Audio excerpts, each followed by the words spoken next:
Hey, LeBron. What's going on? So, coming off an All NBA season, right? Kind of completely unprecedented to be either asked or thinking about retirement. The word, how you go into a season. These Yeah. two things have never happened. There's never been a year 23 player.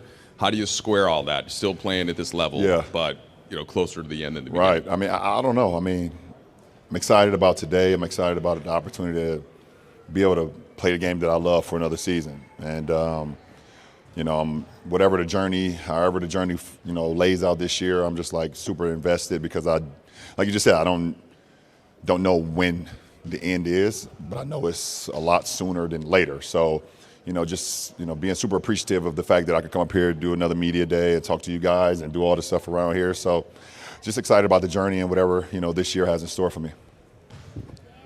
LeBron, along those lines, you've said a version of that in this room a couple of times where, you don't really know what's going to come next. You don't know when you're going to feel that it's been enough. What are the things that are still pushing you to keep doing this? And does it feel closer? Or does it sort of feel like the same feeling as when you enter year 22 and year 21? Yeah, I mean, the things that still push me is the fact that the love of the game is still high.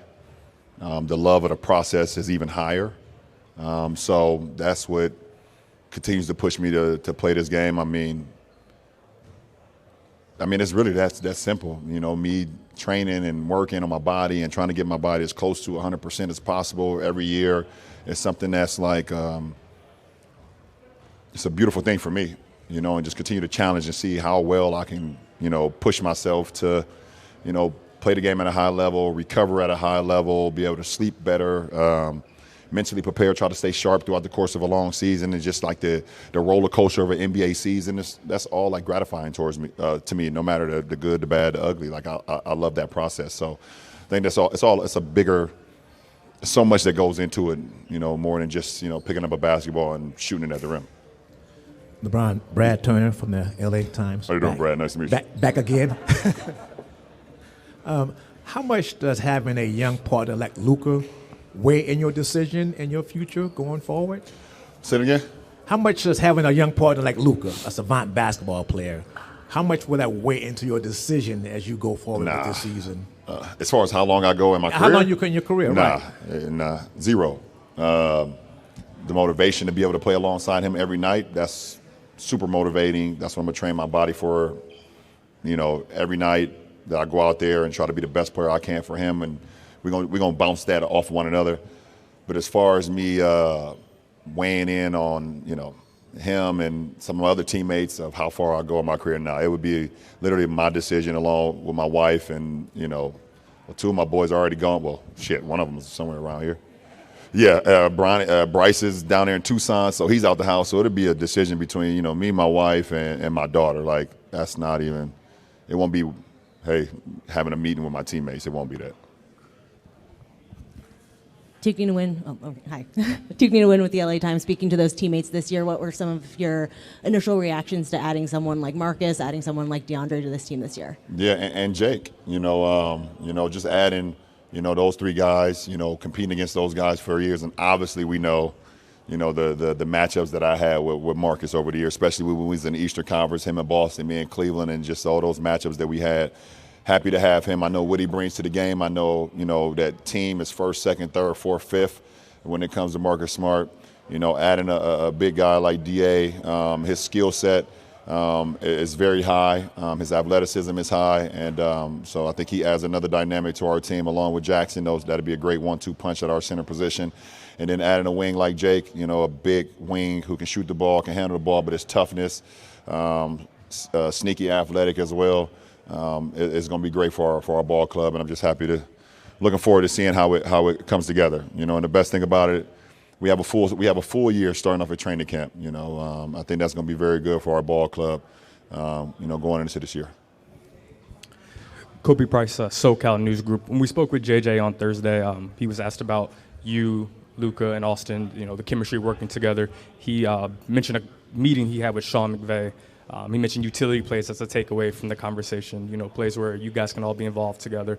What can a preseason and training camp do for the chemistry for you guys, and where's the excitement level of you guys, I guess, furthering that chemistry, furthering development? No, I just think it's about time. The more and more time that we're together, the better we're going to be. And I think just having it start from day one.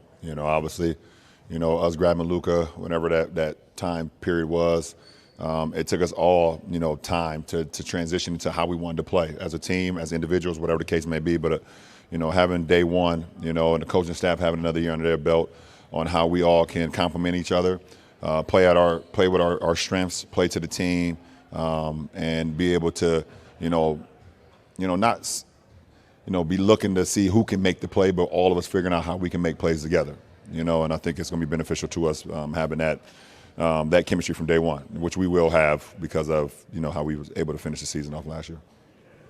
LeBron over here, Jim Hill, KCAL 9 News, to your right. Jim, what's up? Good to see you. Good How to you see you, doing? baby. Good luck this year. No, thank you. Where and how did you develop the passion that you have? You mentioned that word before several times. Yeah. Where and how did you develop a passion that you have for this game? Well, it started when I was super duper young, and it literally got me out of like the situation I was in, meaning like sports has done so much for all of us, obviously, but I can speak to me as a 8-year-old kid to be put into sports and get out of the inner city and get out of the ghetto at the time. It gave me I could get away from reality for 2, 3, 4 hours, being on a basketball court as an 8-year-old kid and running around and enjoying it with, guys that I just met, or being on a football field and being able to just to, feel the breeze of the air and being able to have competition and maybe even letting some anger out on the football field because of what you got going on, in your regular life. So, I think the passion kind of started there. And then when you put in the work and you start seeing the results of things happen, I think that also creates it more and more and more over the years. And I think it just stuck with me. I've always wanted to be, I guess when I decided that I wanted to make this basketball thing real, and I figured out that I had a lot of talent. I figured out I had the demeanor and the passion for it. I was like, I just want to put everything into it to try to be the greatest that I can possibly be for me, and I think it all just tied in, over the course of the years. LeBron, last season at this time, you were talking about how the Olympics opened up a memory of competing at a certain level. Was there something this offseason that maybe gave you a similar reflection or opened up another revelation about this next chapter for you? I think the chapter of just competition and how hard it is to prepare for a season. If you look at the landscape of our off season in our league, you can see some of the acquisitions that's happened all over our league, and especially in the Western Conference. The Western Conference is super tough, super competitive, and that's great. We wouldn't want it any other way to be able to go out and compete versus some of the best teams, best clubs, best personnel that you have every single night, and understand what you're playing for. So. Yeah, I watched a lot of the EuroBasket, games this off. Obviously, a lot reason was because Luka was playing. I was seeing what he was doing with Slovenia and things of that nature. But just the love of the game and the passion for it just gets me excited. LeBron, when you opted into your contract this year, your agent released a statement saying that you were looking to compete for championships, evaluating the roster, stuff like that. The competitive level. It sounds like you feel pretty good about it, but is that the case, that you feel pretty good about the way the roster's shaped up this year? Yeah, I'm excited about getting to work, and I'm excited about to see what we can do.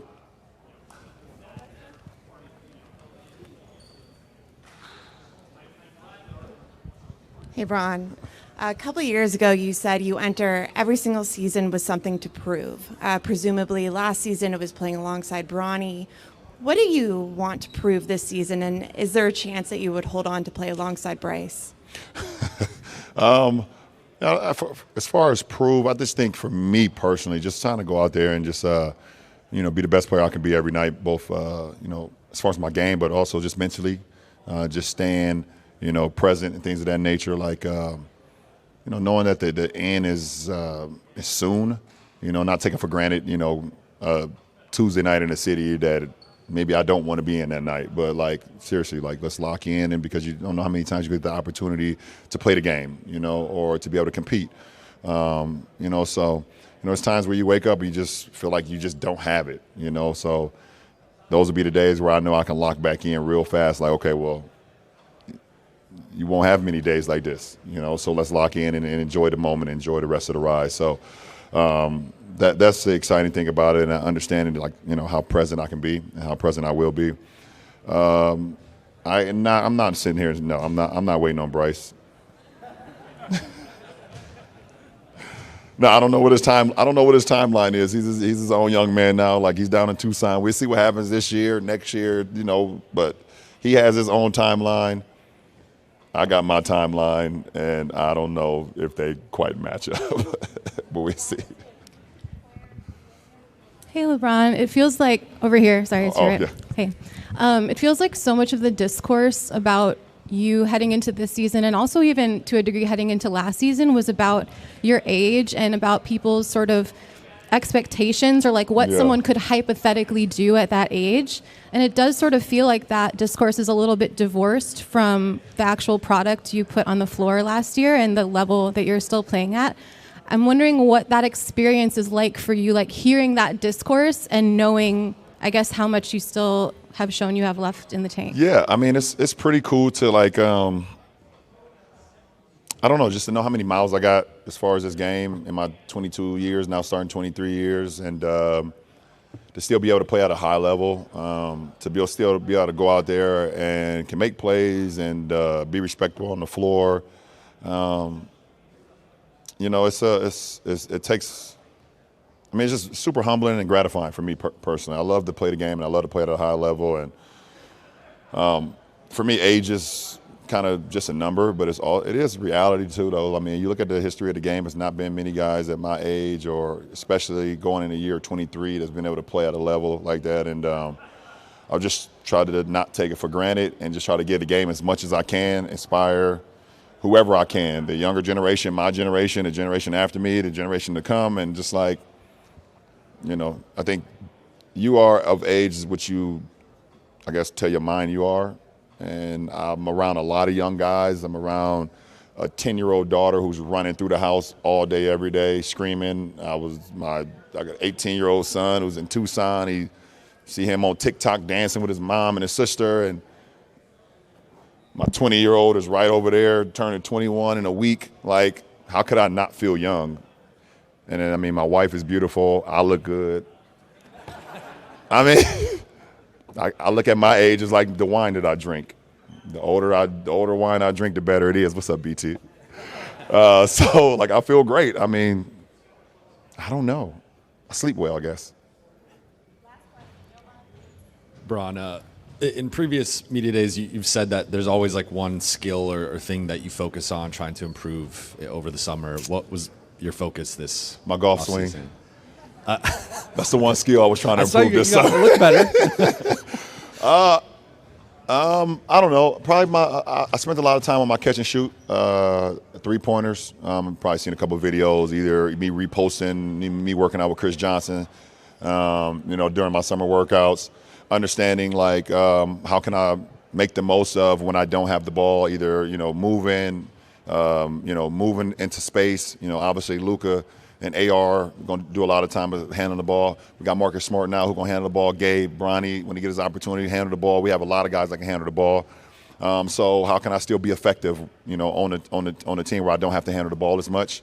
I'll handle the ball as well. But I guess I did a lot of everything, but I did shoot a lot more catch and shoot threes, just wanting to be ready. So, you know, my OG, Otis Carter, always told me, if you stay ready, you never got to get ready. And it's literally that simple. So that's what I try to do this summer. All right, appreciate it, guys.